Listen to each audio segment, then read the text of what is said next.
Welcome back to the Celtics Nation Rise podcast, episode 55. I'm your host, Griffin Aldrich. Alongside me is our co host, Daniel Miguel. And today we have some kind of crazy news. Episode 55 presented by Celtics Talk Weekly. How are you doing, Daniel? Obviously, we kind of brushed up last podcast on the Kristaps Porzingis and Drew Holiday being traded away. Then they're under the second apron. However, since then, we have acquired Luka Garza and we have acquired Josh Minott from not from the Timberwolves. They were on the Timberwolves. They were free agents. Picked them up for the minimum. And now we're back over the second apron. Not by a lot, but by a little bit.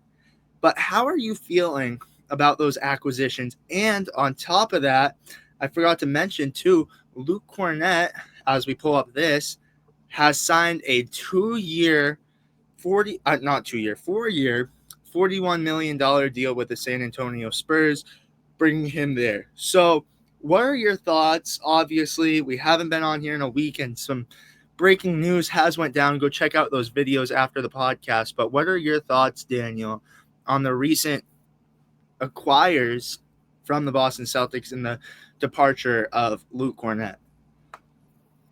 We'll start with Luke Kornet because that was really heartbreaking. He's one of those players where at first when we first got him, I was like, I don't know how I feel about him, but it's Yeah, one of those players that I grew up to love, and it's just sad to see him go. But at the same time, I looked into it and I didn't know about this. The fact that he took pay cuts the past 2 seasons, in order just to be with the Celtics. Seeing him finally get his bag and getting the money he deserves somewhere else is also a happy moment. So it's kind of a bittersweet feeling. and I'm happy can for I Luke add on to Kornet. that? And Yeah, may I? Well, how about we'll talk about Luke Kornet first, and then move on to obviously the new signings. But yeah, no, I agree with you on that 100%. He got his bag, but continue about Luke Kornet. yeah. Again, it's bittersweet because he ends up getting his money, the money he deserves, because he's a really good center. Is what I came to realize. But at the same time, he's had some really good memories. With that, what was that? Like he did the flying. Like he Oh did one yeah, of the that Skelly. flying, Remember that? yes, Yeah, that one. That's honestly one the of my dub, favorite moments of him. the dub. Luke Yeah, Kornet. and that also that video he dropped. It was like a skit about The shaving Tommy Derek White or Award, something like that. the Tommy Award, right? Yeah, that one. Yeah. He The was like, Tommy "Why should Award. Derek White deserve the Tommy Award?" And it was like, "Yeah." That was also funny. Yeah. So yeah, Luke Kornet has had some very big moments as a Celtic. So I'm gonna miss him, but it's good to see him somewhere else where he's gonna be used. Probably gonna be a backup for Wemby, a good backup for Wemby, might I add. Because Wemby coming back is going to need his rest until he's like 100%. So yeah, I think he's going to be a good addition, a good fit to the Spurs organization. I'm going to miss him though, and the fact that we're losing all three of our centers potentially, it's kind of a sad feeling. Obviously, Al Horford has not made his decision yet. He could still return. The chance is really small, but he could return. I think right now he's looking at Golden State because they offered him a contract, I think, or something like that. But if he doesn't return to the Celtics, we'll be out three centers from where we were last year. We could potentially see the likes of Luke Keita getting more minutes and Tillman starting at the five or someone else. I don't know. Ugh. I don't really like Tillman at the five as a starter. We might use Luke Garza. I'm not sure, but let's switch on to Luke Garza. I Well, don't know how I feel about can I him. add on though, really quick with Luke Yeah, Kornet? As we'll talk about that one a little more. Well, with Luke Kornet, obviously you already mentioned Daniel. He got that bag. He got that bag, and that's good for him. And you said it right there too. Him and Wemby are gonna be just a great duo. At the big right there.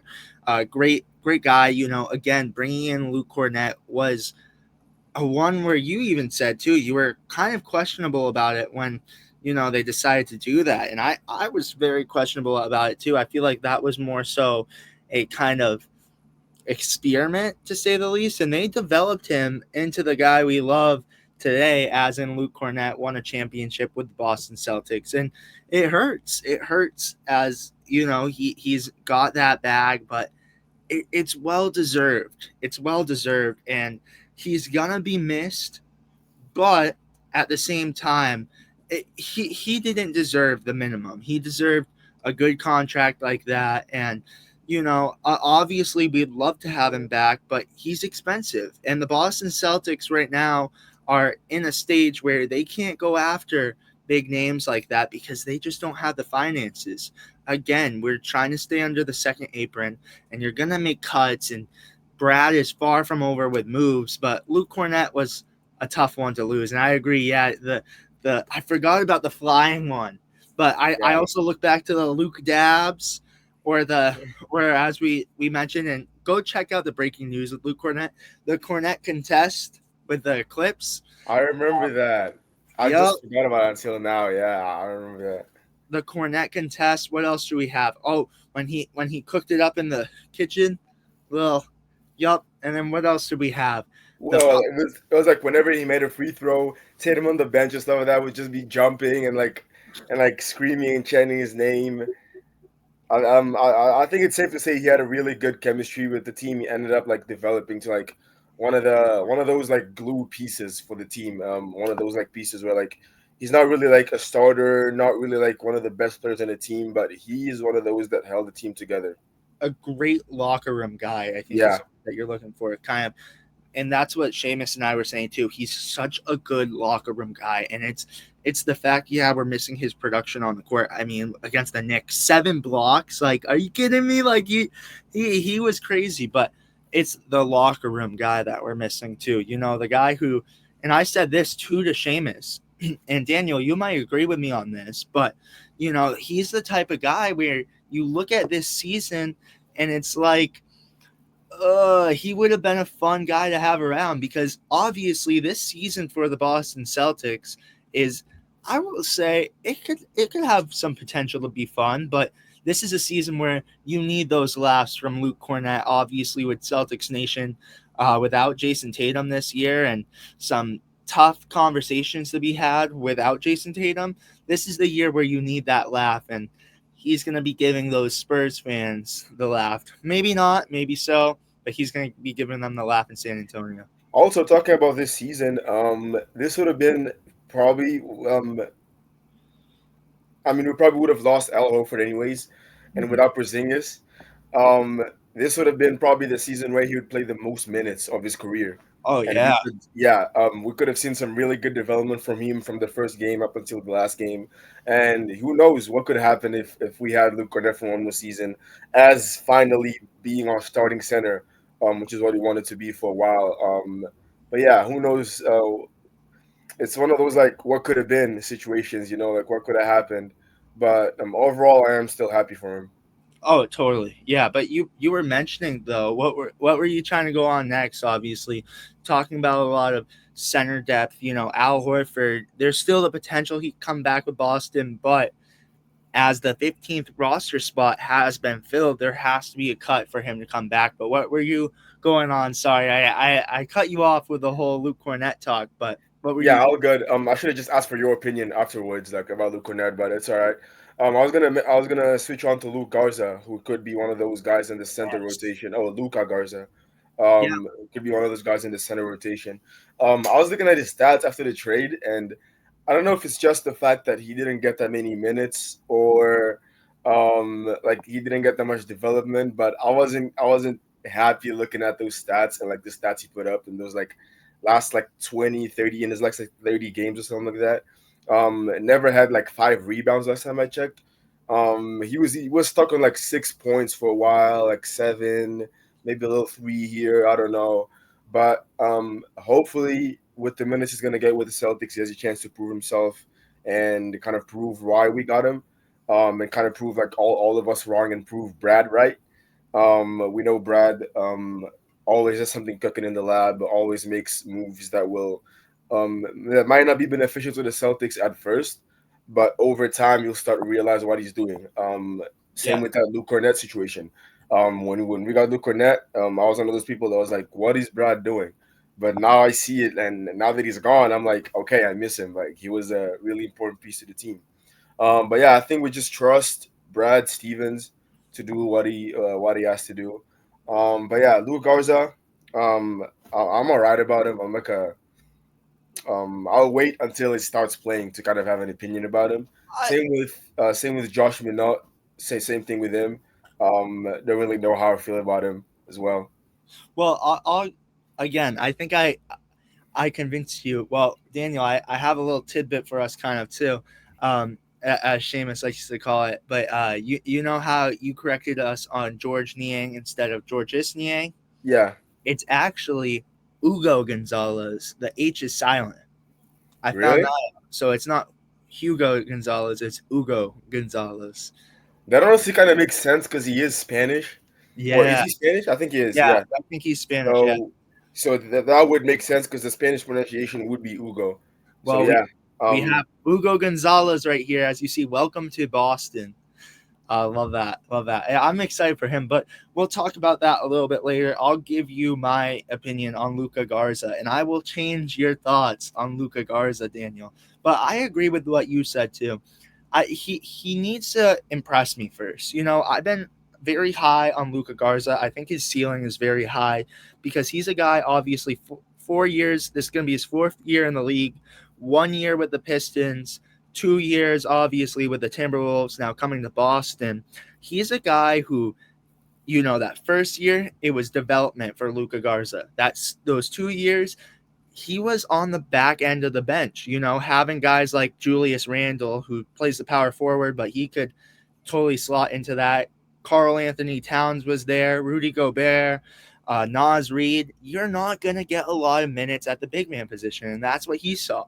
It's just like Namias Keita. I feel like the Celtics' big man depth has been pretty large, to say the least. Not the greatest, obviously, but there's been times where it was just slotting in with Porzingis, Horford, and Kornet. And wow, I just said that, Daniel, and you were telling me before, but I can't believe they're probably going to be gone. All three of our centers are going to be gone. But Yeah. it's like Namias Keita. He never got a time to spark. Luca Garza, he went from getting like 5 minutes a game to now he's going to get upwards to probably in the 20s. Maybe 20s. Yeah. I'd say about the 20s. Yeah, definitely. And this is a guy where obviously we're very uncertain what can happen with Luca Garza, but I think this is a Luke Kornet type player that you're bringing in and he could develop. But again, I'm going to pull up this. I pulled this up on the breaking news with Josh Minot, and we will get into him in a second. But it was funny. He posted this on his story, breaking news with the money, and you see him tagging him below. And then later, right before the news broke about Josh Minot, he gives us that look like, oh, I'm going to be in town too. But I'm excited for Luca Garza. I feel like this is a guy who you could really develop, and you got him on a minimum contract. And I love this move for the Celtics. And I won't stress that enough. A lot of people are going to be very iffy about this, but I'm a very high person on Luca Garza. I feel like, again, this is a guy where the Celtics developmental team is so good, and you see them making stars, as in Sam Hauser, Peyton Pritchard. You obviously see them with Grant Williams, Aaron Nesmith, guys who already have left the team, develop them into the stars that they became, the great bench pieces. And I think Josh Minot is a guy like Luke Kornet, where you're going to see him develop into a great center. And again, right now, you already mentioned it, Daniel, the center depth right now, and I think they're all around the same level, is Tillman, Keita, and Luca Garza. I feel like Keita deserves that starting spot. Then you could probably Yeah. go Luca Garza and Um, then Tillman. I agree with you. I think Keita is the best out of all three of those, or four. I think just because of his height, he adds And height to Amari the team. Williams. And Amari Williams. I think Amari Williams, call me He's, crazy, he's but I at the think end right now. what? I think he's at the end right now, just because he hasn't proven himself in the NBA. Yeah, but I feel like what am I gonna say? Potential wise, I feel like he's up there. I think he's like second behind Keita in terms I of potential and how much he could He's young. develop. Yeah, he's 23. But I will say this, Daniel. Obviously, Luca Garza is on the older side of that. 26, going to be 27. I think Seamus said in December, but I feel like that's a guy who just hasn't got a lot of time in the NBA, and like he hasn't had that time to prove himself. But same with Amari Williams. Amari Williams hasn't even played a minute in the NBA, so we don't know what his potential We'll could see. be. Yeah.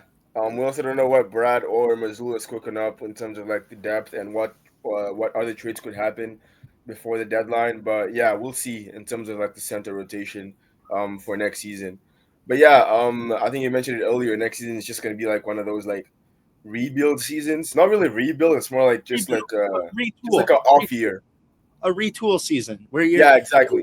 retooling, and this is what I'm gonna say too, Daniel. With this too, is I'm gonna say that this year for the Celtics is a year where you could develop guys like Josh Minott, Luca Garza, obviously Namias Keita, J.D. Davison, Baylor Taylor Shire. Schraderman. You could Well, make those guys Ugo Gonzalez, because I think that's a guy that Brad Stevens looks very high on from the defensive side of the ball. But this is a year where you could I think develop Baylor too. Especially Bay- if we get rid Baylor. of Hauser, I think Well, Baylor's gonna be really big. Coming up Baylor's going to next be season. huge. I'm saying this. I'm the biggest Baylor guy, and he's going to be huge for the Celtics. But I'm saying this is a year where those guys, you develop them and you look at them. If you could make them very good players, because they're going to get a lot of minutes with the ball. You're going to see JD getting a lot of minutes. You're going to see Baylor getting a lot of minutes. Walsh, Kada, obviously maybe Ugo on the second half of the season. Yeah, You're gonna see Luca Garza get a lot of minutes. Maybe not Josh Minott, but he'll get minutes for sure. But you could develop these guys into players that can, when Tatum comes back, can be critical pieces off of the bench. Like, yeah, we could have like one of the most insane benches once again coming like after this season because all these guys are gonna be starters this season, or not starters, but they're gonna be getting a lot of minutes. And that could transition to them being important pieces and influential pieces off the bench when Tatum comes back. I think I agree with you on that. yeah, well, you mentioned a guy too, and I want to pull him up.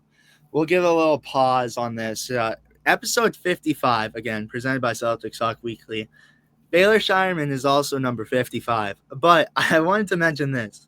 So, obviously, go check out the interview with Baylor Shireman. But when I got my buzz cut before before the Anthony Simons, Drew Holiday trade, Seamus and I were saying, do I look like a Tyler Hero or do I look like a Baylor Shireman? Here's me and Baylor, obviously Baylor with the buzz cut. And I would say right there, we look pretty close to being related. But with the buzz cut, I think it just makes it go all for it. What are your thoughts? Do you think I look like Baylor Shireman? I think you do. Yeah, I think you could use a little more like goatee. Yeah, I think let's pull it back up. Yeah, I need a little more goatee though. yeah, I think a little more goatee, and you'd be like, yeah, and you'll be a little closer to Baylor. But I think right now you're closer to Baylor than you are to Tyler Hero. I would say. I would say so too. All right, we're gonna do a test. Who do I look like? Say in the comments, Tyler Hero or Baylor Shireman with the buzz cut. No, but again, the Baylor episode 55. But going back to it though, again, this is a year though where developmental will be key. And let's break this down for everyone because we haven't talked about this. Obviously, I'm gonna read this tweet. Breaking news via Sham Charania. Free agent forward Josh Minott has agreed to a 2-year, $5 million deal with the Boston Celtics. Sources tell ESPN. Celtics executives finalized the deal with Minott's agent, Aaron Turner of Varus. I think that's how you say it. But you see it right there, Josh Minott. I look at Josh Minott, and I made a video on that too, so go check that out. But I don't know where you are with Josh Minott, but I look at Josh Minott, and I feel like he's a player that I would not be impressed. I think he's a 15th man on a roster. I'm not sure what your thoughts are, but what are your thoughts with Josh Minott? I gave a whole breakdown on Josh Minott, but what are your thoughts on him? He's a guy, again, like Luca Garza, who hasn't got a lot of minutes, but he's a guy who could really, I feel like, change the game. I mean, he could become a critical bench piece. Obviously, he's going to get a lot more time this year. And where's the ceiling with Josh Minott? I'm not sure. But what are your thoughts, Daniel? Yeah, once again, like I said, I haven't really watched him like before the trade. I don't know like how he plays, what he brings to the table. But again, like we said, it's gonna be interesting to see what he does with the minutes he gets. Same with Luke Garza. Same with all these other guys. I might grow on him or not, depending on the minutes he gets and what he does with those minutes. But yeah, another interesting piece that I think I'm gonna be excited for.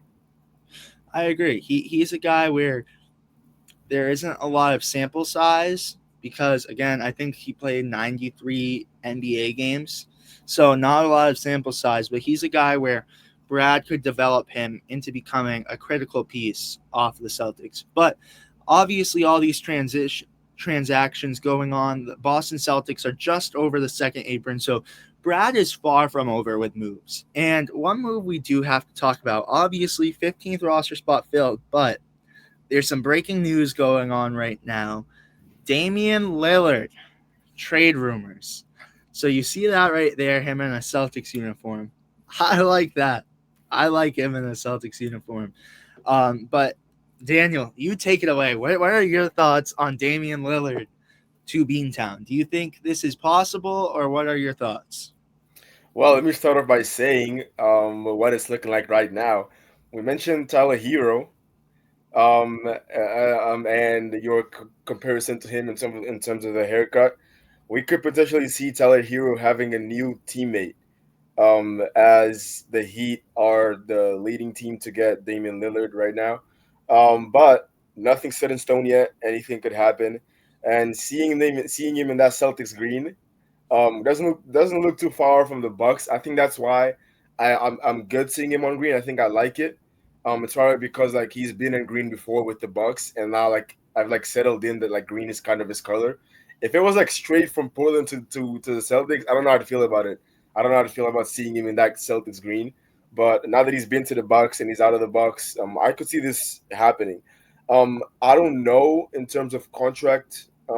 We probably have to give up either white or brown. I don't know I don't think so this is where I'm going with the contract. Milwaukee would, and this is what I'm seeing for rumors. Milwaukee would pay him everything he has still, so we could give him the minimum, and he could because he still get paid, but he's still getting paid. I think it's yes, 22.5 mil for like the next 5 years, which is crazy to me. yeah. So we could just Yeah. give him the minimum, which that'll just be a little bonus for him. Okay. Now that you said that, I think I see that happening. We obviously we lose Holiday, and I think it's just a funny saga of events that's been happening. Like the Bucks get rid of Drew to get Dame, and then they lose Drew to us, and then we lose Drew, and then we get Dame as a replacement. I think it's such a funny little train that's been happening. And then Dame goes. I mean, and then Holiday goes to the Blazers, and I think it's just like a whole turn of events. It's like Dame leaves the Blazers, and like 3 years later, Holiday ends up on the Blazers. But yeah, I think I could see him in the Celtics green. I think he's obviously going to be helpful next season.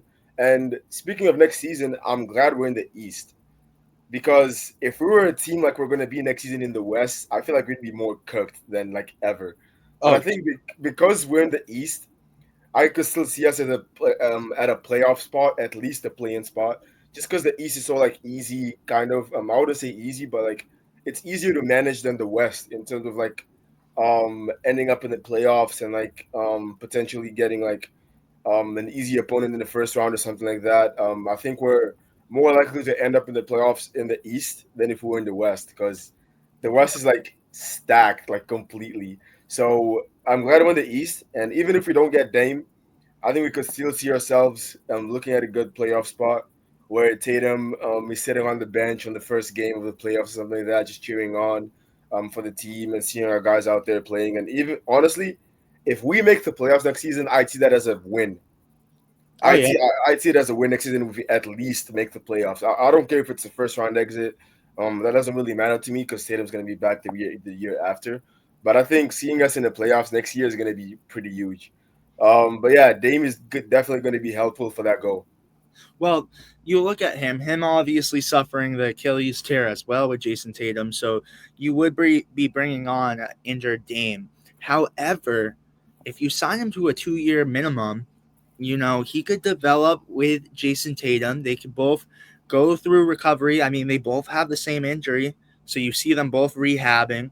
Honestly, this whole time I just forgot he was injured. I was talking about him like playing next season. I Yeah, was like, oh, he's injured. I know, I but forgot about that. yeah, but you see them rehabbing together and then coming back. And I think Brad Stevens made it clear like he has interest in Dame, but if they did bring in Dame, he sees Dame coming off the bench and Pritchard getting that starting role, which I completely understand. But I don't think Dame will be for that. So I feel like his option off of Boston will be like, I'm not too sure about that. But I'm all for Dame to Boston. I am one of the biggest Dame Lillard fan that there is out there. I love Damian Lillard. I was a big fan of him in Portland, and you mentioned it, Daniel, and I'm kind of mad at you because I wanted to mention it about that kind of full cycle. It's funny because you trade Drew Holiday to the Trailblazers for Dame. The Celtics acquire Drew Holiday. Drew Holiday ends up back with the Trailblazers, and then Celtics acquire Dame, and then I'm just saying, what if they win a championship with Dame?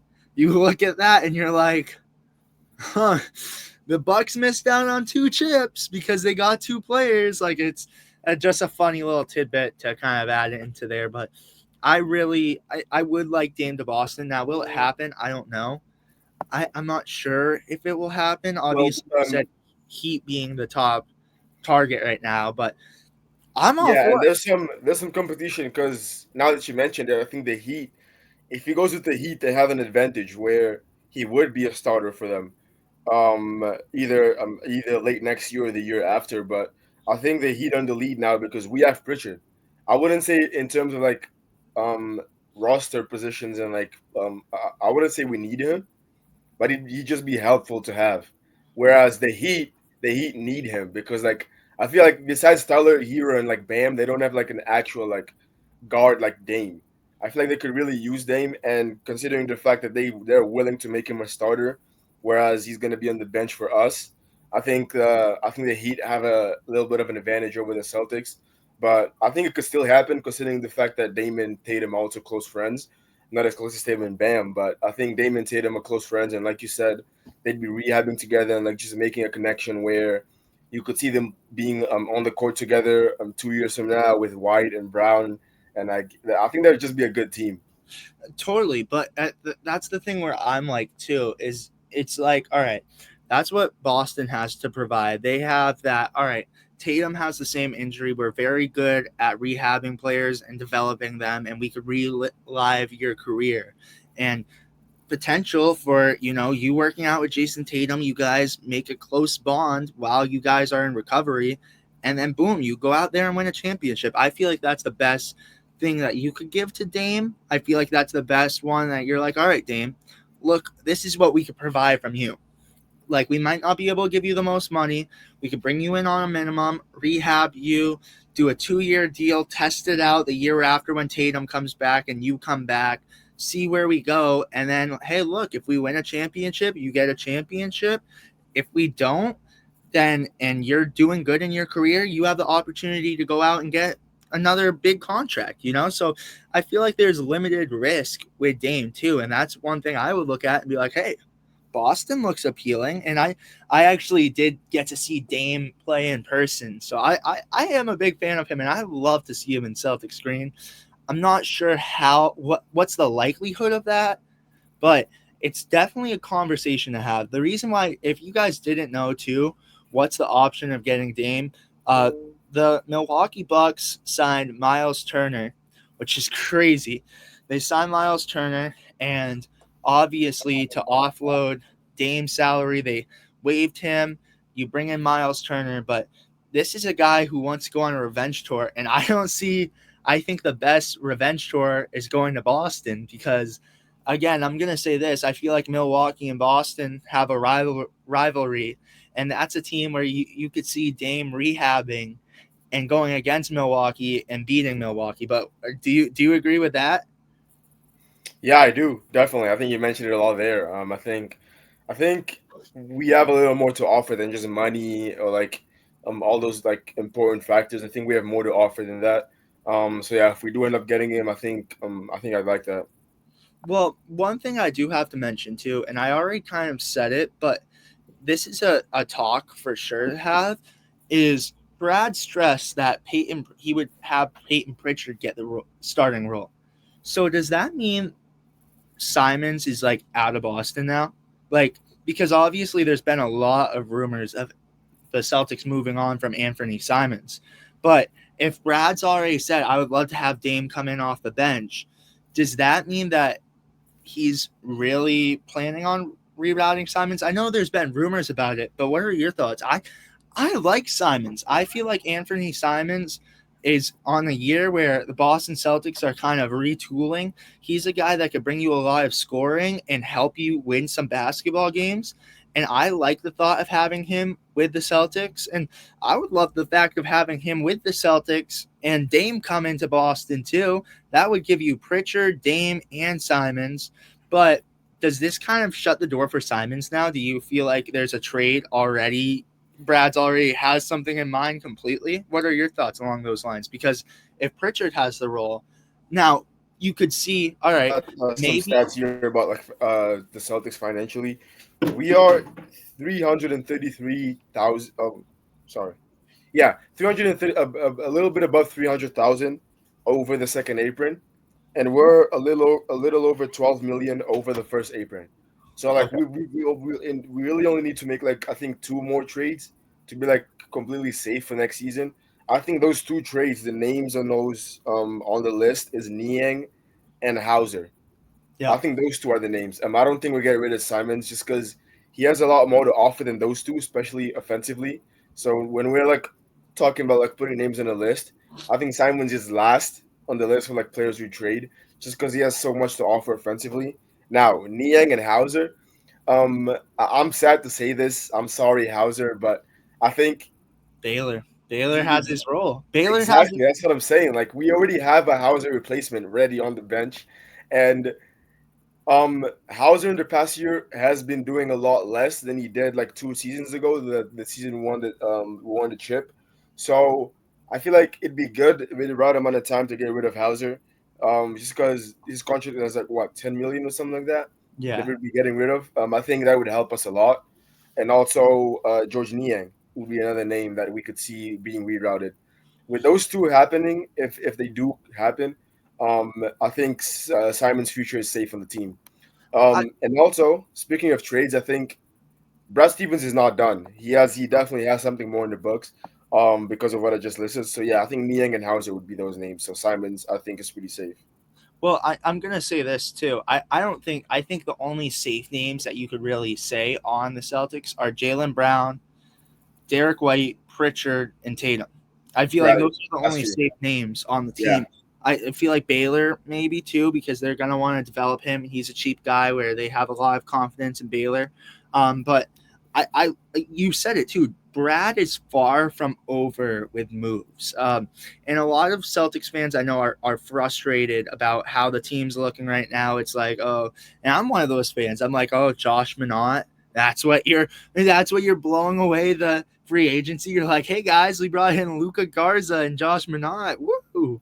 No, but Brad and I've quoted this from Coach AJ like 50,000 times, but Brad is 3 steps ahead of us right now. You know, Brad's already thinking in the future. Brad has a deal and like has ideas in mind, and something is gonna be done. Something is gonna be done. So I look at that and can Simons potentially be on there because he has a lot of salary and it's a 1 year deal? Could you? Because I said this to Seamus too, and could you get 3 George Niang type players for Simons? That would maybe be beneficial. But like you look at Simons though, and he's a player who gives you a lot on the offensive side of the ball. But it's like, if Pritchard's already starting, like thinking about getting that starting role, where's Simons then? Is he coming off the bench? Like what's going with Simons? But obviously still a lot of questions to be had. But I like what you said, Daniel, that Brad is far from over with moves. Yeah, and just another move made like 50 minutes ago. This is more for the G League and more for the Summer League roster. Are you familiar with the name Kenneth Lofton Jr.? Yes, I am. Hold on. What what about him? He has just been added to the Celtics summer league roster, according to league source. So we could potentially see him make some sort of like deal with the G League. But yeah, I like that name, and I like that he's been added to the Celtics summer league roster. Could potentially mean something big for him coming up next season. I'd love to see him in that green. I think he's good. He just hasn't had the opportunity for both from the Grizzlies and from the Sixers. But yeah, ever since he got drafted to that Grizzlies team, I was like, wow, this guy seems kind of nice. But yeah, he was just added to the G League, sort of summer league roster. So yeah, I'm gonna be watching those games and looking forward to seeing him on the court. But something about Dame that I'm just about to read. Um, League sources say that the Warriors, Celtics, and Lakers. This was 4 hours ago, by the way. Right now you'd be adding the Heat to the conversation. Are known to be among the many teams that would have interest in doing a deal sooner rather than later. The question is whether he wants to sign with a team now and rehabilitate while under their care, or wait till next summer to reassess the situation. The Bucks, who will have to operate with Lillard's money clogging their books for the next 5 seasons, are banking on this latest roll of the dice paying off. So Lillard right now has a decision to make. He either signs with the team now, whether it's the Celtics or the Heat or the Lakers or the Warriors, or he stays without a team for the next year, um, rehabs, and then comes back to the league. If that happens, we could potentially see a better chance of him coming to Boston, because by then Tatum's back. Hopefully, we'll have more money to work with, and we can then sign him on a vet minimum, maybe or something like that, to like, get him on the team and get him being a high volume scorer off the bench. Yeah, I'm a big fan of Dame.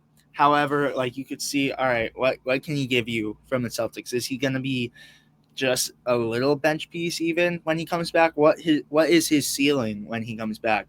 But uh, thank you for breaking that for us too. And I love the breaking news with Kenneth Lofton Jr. Like I think that's big, and that's a guy where I feel like he's the type of guy who I don't see him making a roster spot with with the Celtics, but I do see it being in the phase of kind of what happened with Ron Harper Jr. last year with the Celtics too. I feel like Lofton is a guy who I feel like he won't make the team, but you see him getting waived and will play for the Maine Celtics. And that's going to be a guy, if he's there, we're going to have to get an interview with Daniel, with Kenneth Lofton Jr. That's going to be a fun name to see in Maine. And that's the type of thing where if he does go to Maine, he's the type of guy that's going to play in Maine and work his way up to a two-way contract. Or you could see him opting out of that, doing something else. But I like that move for the Celtics and him playing for the summer league team. That's going to be fun to see him in some Celtics green. But I do want to move on to this. We talk about rehabbing players, and you see Jason Tatum right here. Obviously, we had I feel like every week we see a new picture and something else coming out with Jason Tatum. Last week it was him doing some pull downs. This week it's him doing some core exercises. But there was also an interesting tweet by Jason Tatum, and I'm not going to pull it up because I don't have it right now, but he said, day 45, ... This is some bullshit. What are your thoughts along those lines? And what are your thoughts? Could this be scary? Is this something to kind of really question? What are your thoughts along that tweet, though, Daniel? I don't think it's anything. I don't think we need to read anything into it. I think it's just Tatum saying that rehab is harder than usual. Thoughts? And day 45, I think like it's crazy that it's been 45 days since. But yeah, I think it's just like saying that like oh rehab sucks basically. But he's obviously going to keep going with it and doing it. You saw him yesterday or like 2 days ago or something like that, meeting the rookies. And he seemed fine. All Him and Brown meeting the rookies. Yeah. There's him and And Hugo Gonzalez. I will say this. You notice he's grown out his hair. I think he's going for a style where it's like, hey, I'm not gonna be on the court. I'm in full. It's in full attack mode. I'm ready to get after this. Be rugged for the summer, winter, and then it's time. But what were you saying along those lines, though? yeah, exactly. Like you just said, I'm ready to get after it. I don't think it means anything. I've been to rehab myself. I've had to do rehab on my hip after an injury, and it does suck. There is some like bad parts to it, but I think the good parts outweigh the bad parts. Where you're getting better, you're getting back to that place where you can finally like walk without a boot, where you can move your leg and twist your ankle and stuff like that. So he's getting up to that point in the next couple of weeks or months.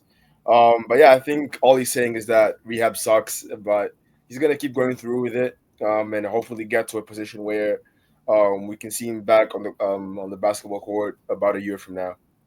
Well, and you said that, Daniel. It makes me so happy as we pull up these pictures again to see him in the training facility and getting in that work. Obviously, he's not gonna. He's doing it on a better way. He's not sitting on the couch sulking. He's actually in the facility practicing and getting and rehabbing and working. You look at that, like he's actually doing things to help him for a return to the NBA. Obviously, Sheamus has had a lot of questions along those lines. Will it be the same Tatum that we see when he comes back? I think so. And I agree with what you said as along the lines that it sucks, but he's going to come back and be, I think, a better Tatum than he was before. This gives him a lot of time to sit down, watch the game. Yeah, it sucks. It sucks that he's missing his 27 season because this is one of the biggest seasons for NBA players, but he's going to come back. And I look at it like this: it's a retool year for Jason Tatum when Jason Tatum comes back, because I have so much confidence that when he comes back, he's going to be just as good as he was when he left. But do you agree with that? Yeah, I do. I agree with that. Obviously, it's gonna take a while for him to like adjust, even when he's back in the court. It's gonna take a while for him to get back to his old self or maybe his new self. We don't know yet how he's gonna transition and how he's gonna adapt his game. Maybe bring something new to it.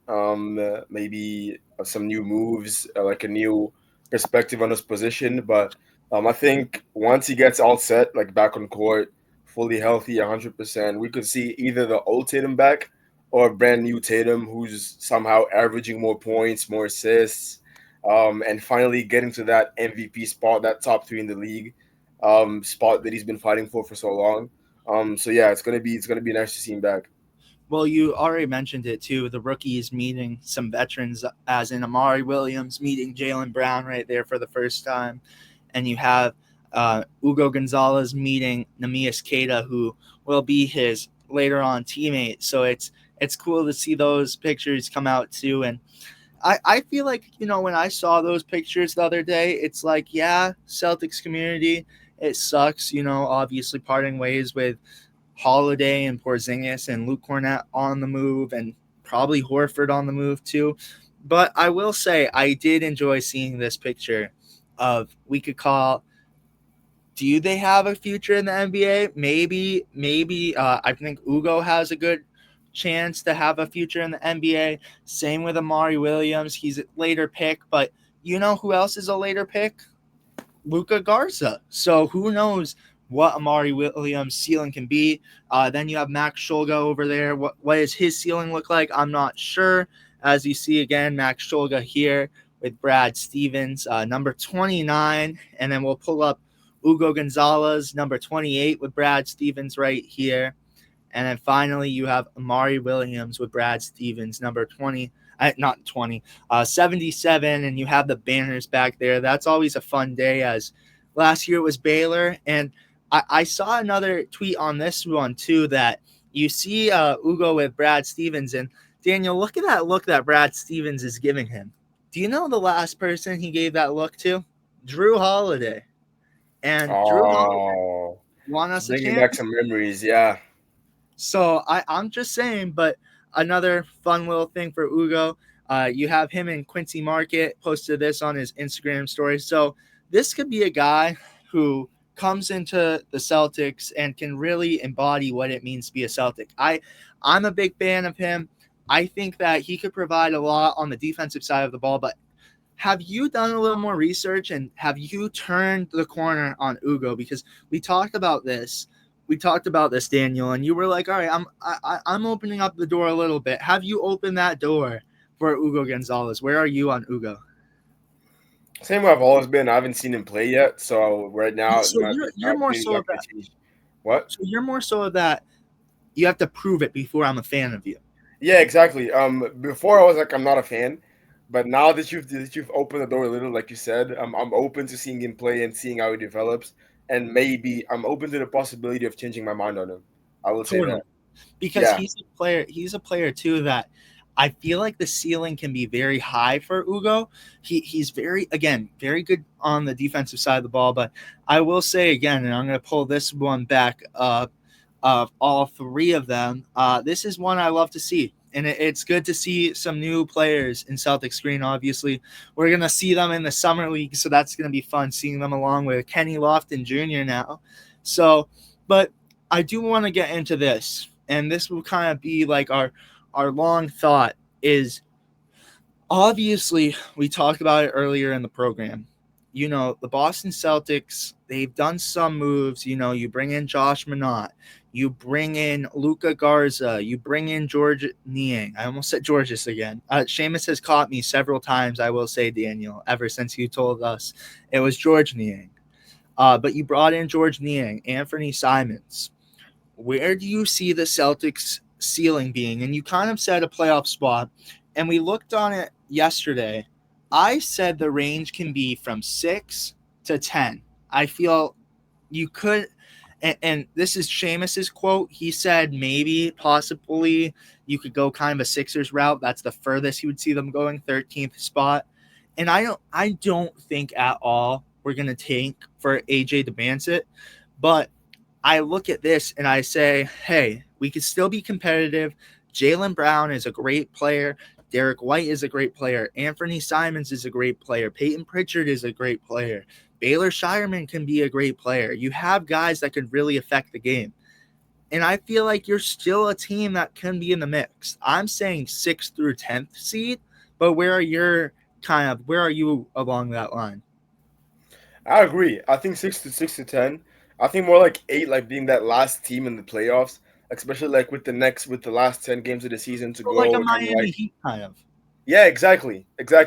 Kind of like just sneak in through to the playoffs. Maybe win first round. That's a reach. That's a stretch depending on who we get. But I think we could still fight. We could still battle for a second round exit or even further. I think second round exit would be like winning a chip for us when it comes to like with the season we had. Um, but yeah, I think we're gonna have a really good season. I think it's gonna be exciting to see some of the new guys, and if they develop enough where they're like um we're pushing for that 8 seed. I think once again, like I said, it's going to be a win season for us, especially when Tatum comes back. Speaking of like opening doors to like players and changing my mind on them, I think I just pulled up some Josh Minott stats for the past 2 seasons. He's been in the G League for 2023 and 2024, and last year he averaged 22 points, 50% from the field, 30% from three, 6.5 rebounds, 3 assists, 2 blocks, and a steal in the G League. So with those stats, I've kind of said I'm excited to see him play. Mostly those 22 points is what speaks to me.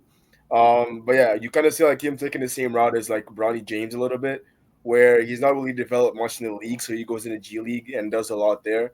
You saw Bronny average 20 With something in the JD G League too. with the Lakers and probably have a new role next season. So yeah, I'm excited to see Josh Minott now. You want to see my reaction to those stats that you just pulled up? You Yeah, got that's what I'm saying. the That's what Josh I'm Minot saying. look. Can we give it a little, a little? Yeah, no, but I agree. I feel like I really think this season for the Celtics again we have a talented team.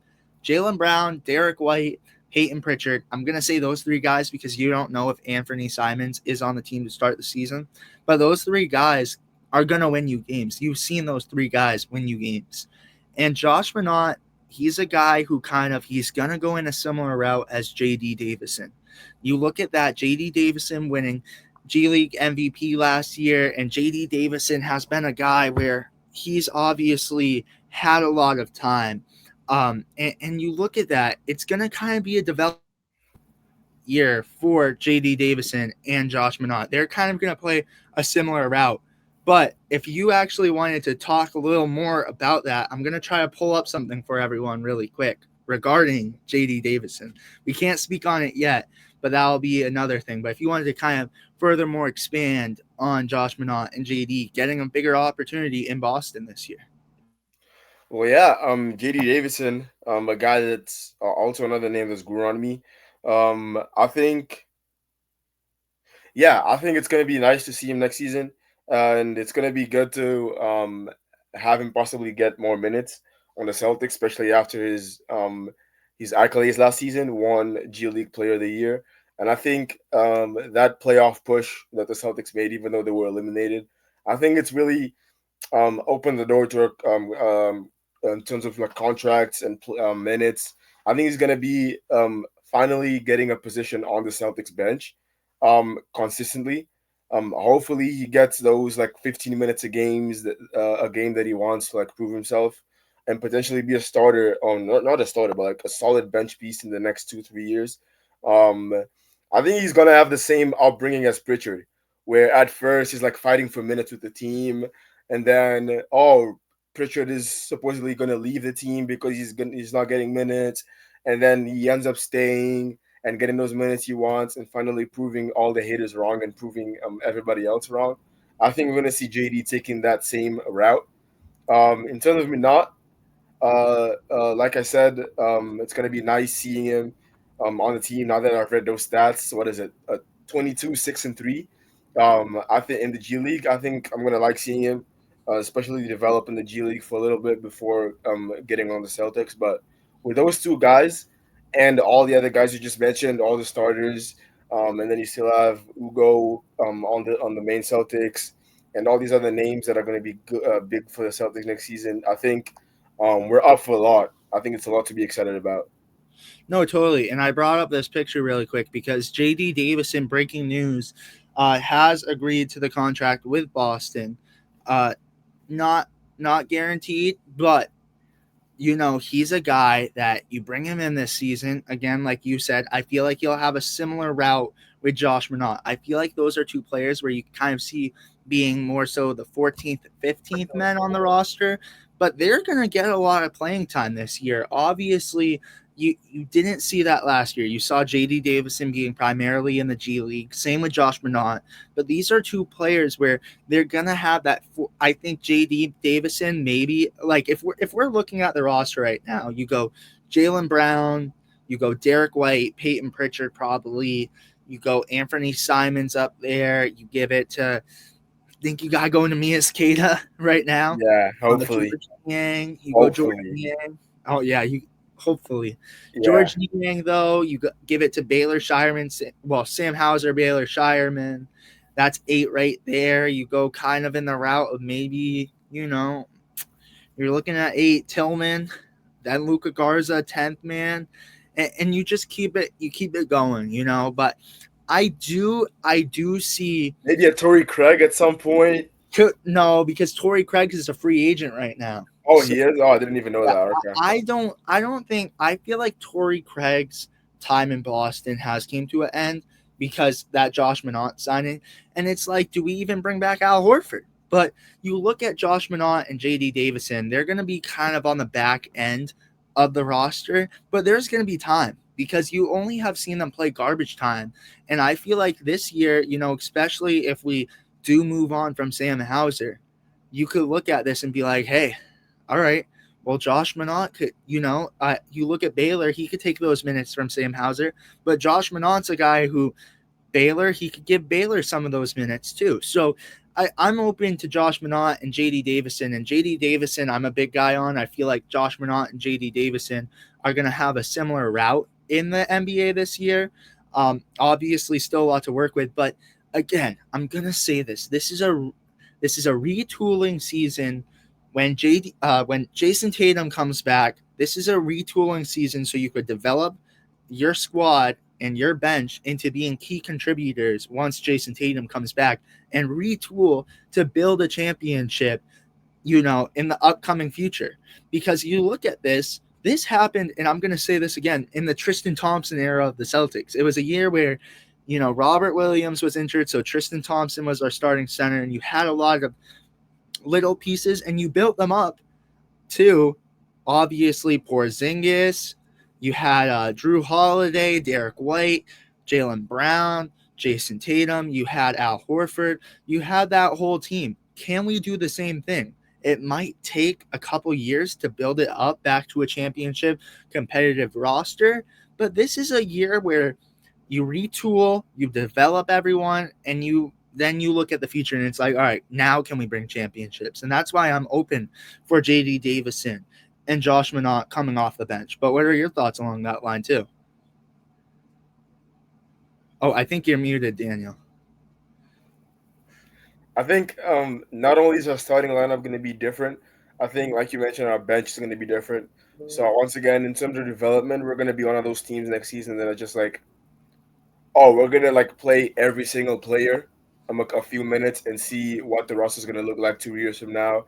Who stays, who leaves, who has a chance, who doesn't.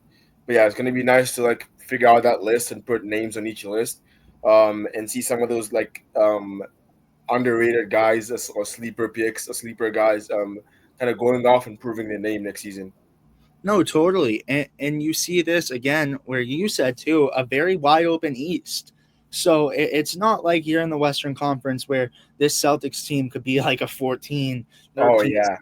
It's like they kind of honestly, I feel like they're in the same realm as Miami.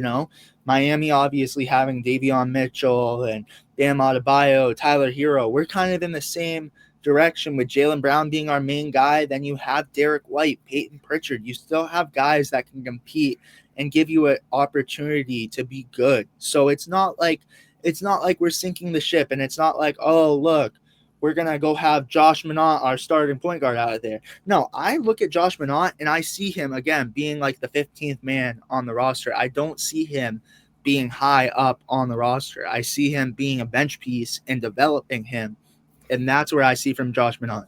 Luka Garza, he's a guy where he's gonna kind of get a little more leadway here, and this is gonna be a very good year to develop him into becoming what he could potentially be too. So I just looking at it as a retool development year for the Celtics. Do you agree on along those lines? Like, look what we're kind of putting down.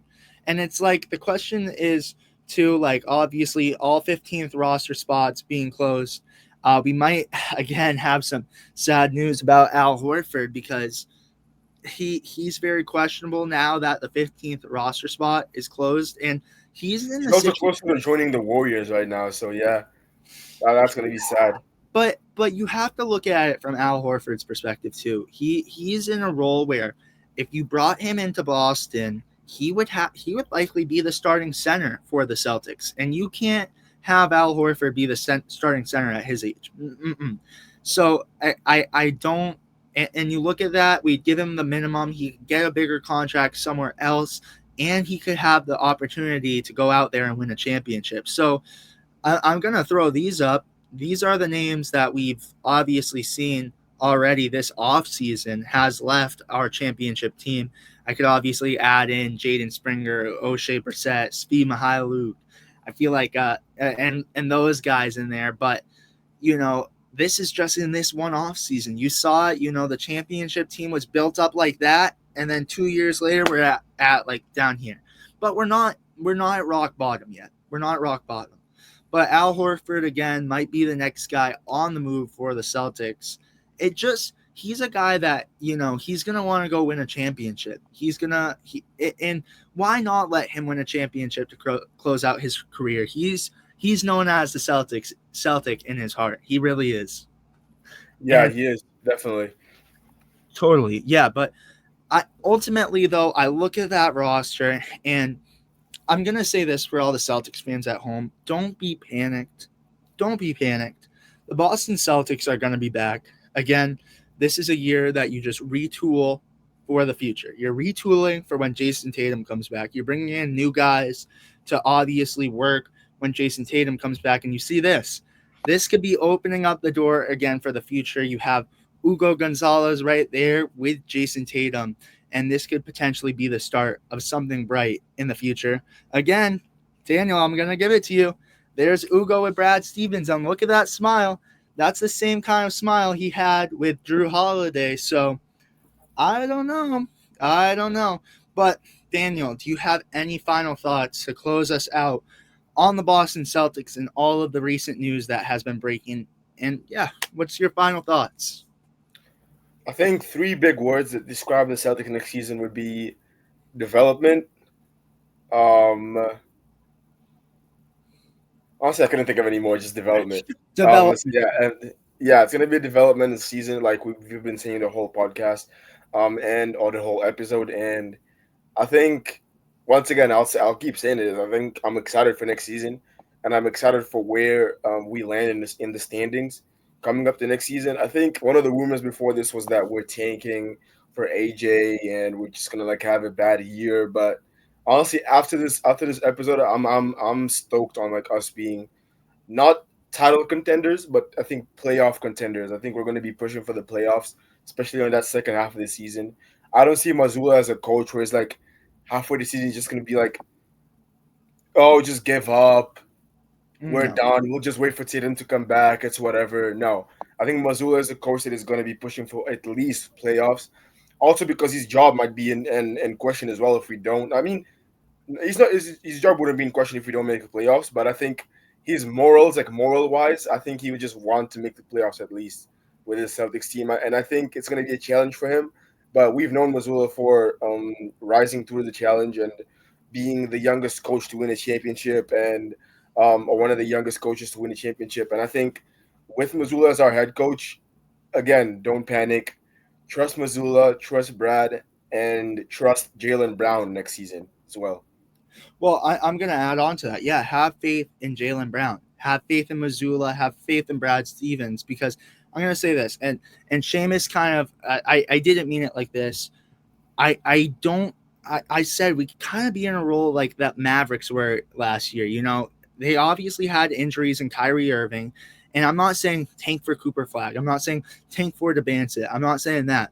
I'm saying you could see them being still competitive, but you obviously see that in a crazy world, the tanking team doesn't win. You saw the Mavericks getting that first round pick. Could we fall to a DeBancet still after, competing and having a productive season and falling to 10, but still getting that first round pick? I don't know. But I'm not saying we're going to tank. I'm not saying we're going to tank. Again, Missoula, Brad Stevens, Jalen Brown, Derek White, Peyton Pritchard, it is not in their blood to tank. It isn't. It isn't. But this could be, again, a developmental year for the Celtics. And you look at it, I'm open for it. I'm open for this developmental year.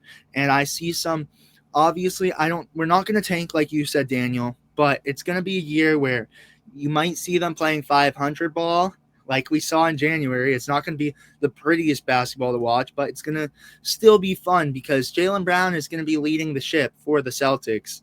And you're going to see a lot of guys like Baylor Shireman, J.D. Davison. You're going to see a lot of key developments for these players. But with that being said, that is going to do it for the show.